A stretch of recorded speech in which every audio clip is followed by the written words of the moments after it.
parts ink station. Indot to dire bagay buhat sila jersey o sticker ug uban pa. Listingan ko mga ambas ko dira sulod be.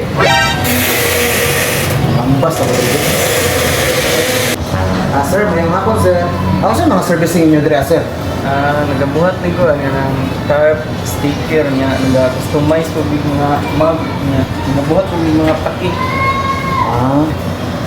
Nagabuhat mo ng Chinese din sir. Nagabuhat ko niya na. Jersey lang ako sir. Pila ko yun sa jersey dire up and down na? Jersey up and down na mo kay 300 ang up niya, ang down 100 yata. Sige sir, ato lang sir.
So unsa pa niyong ipaabot? Visit na mo sa Parts Ink Station at mangra na siya sa Rizal Elementary School no sa Tagum. So katong karaan na makulay pod luyuran na siya. So unsa pa ipaabot niyo? Visit na.